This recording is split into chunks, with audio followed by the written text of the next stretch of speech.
President Trump is heading to the Middle East for the first diplomatic foreign trip of his second term, snubbing traditional U.S. allies to visit the deep-pocketed monarchies of Saudi Arabia, Qatar, and the UAE.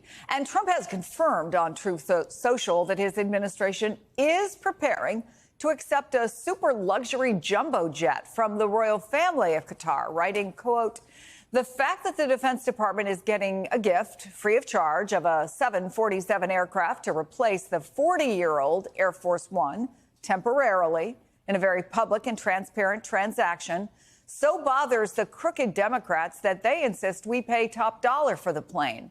Anybody can do that. The Dems are world-class losers." Well, Democrats say the move is unethical and unconstitutional. But the White House press secretary insists it's all by the books. The legal details of that are still being worked out. But of course, any donation to this government is always done in full compliance with the law. And we commit ourselves to the utmost transparency, and we will continue to do that. Do you worry that if they give us something like this, they want something in return? Absolutely not, because they know President Trump and they know he only works with the interests of the American public in mind. I want to bring in former Republican chair of the House Ethics Committee, Charlie Dent, and David Ignatius is back with us. David, do you agree with that assessment from the White House? They don't expect anything in exchange for a jumbo jet. Appearances matter, and they matter when foreign governments give enormous gifts to the United States. And in this case, it appears that Trump might be able to keep this plane after he leaves office.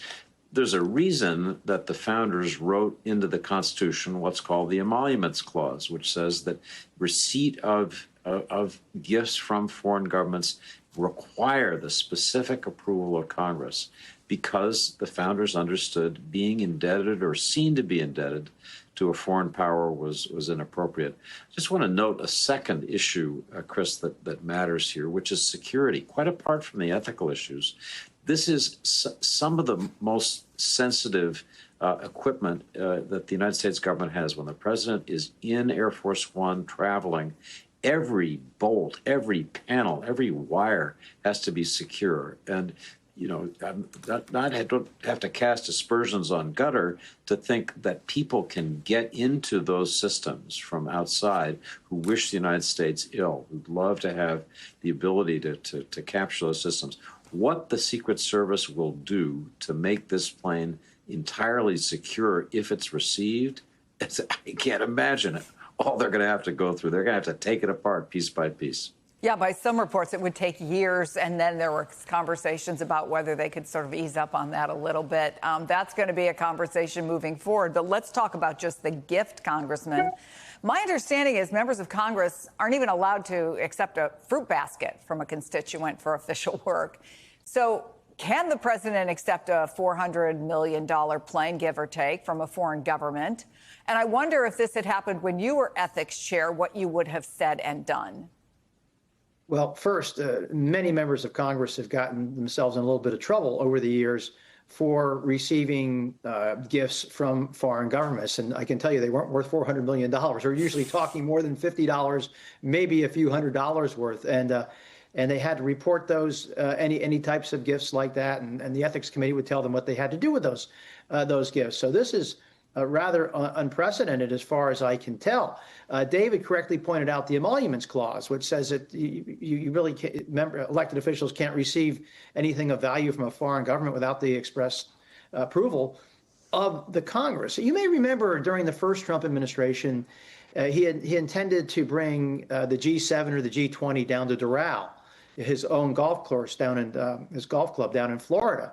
And there was a big hue and cry at the time, and he backed off because it was clearly seen as some form of self-dealing, directing business to your own, to your own private enterprise.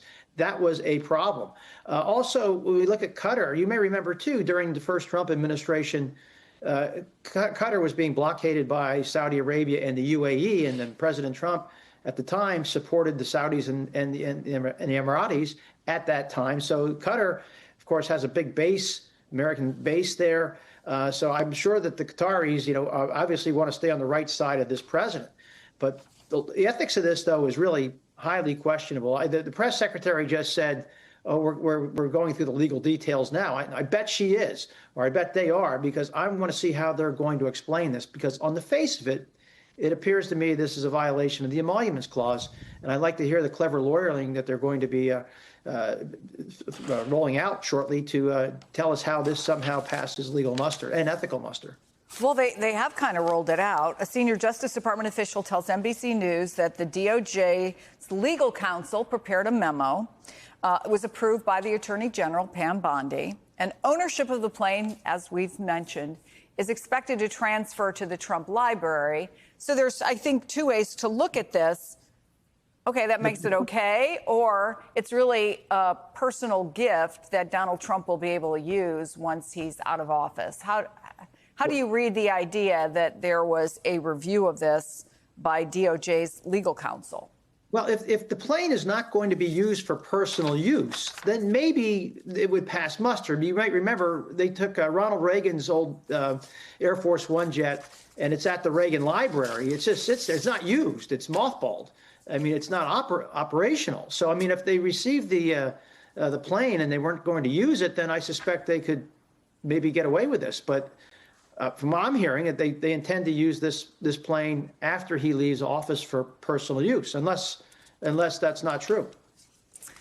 More to come on this. Former Congressman Charlie Dent, David Ignatius, thank you both, guys. Appreciate it.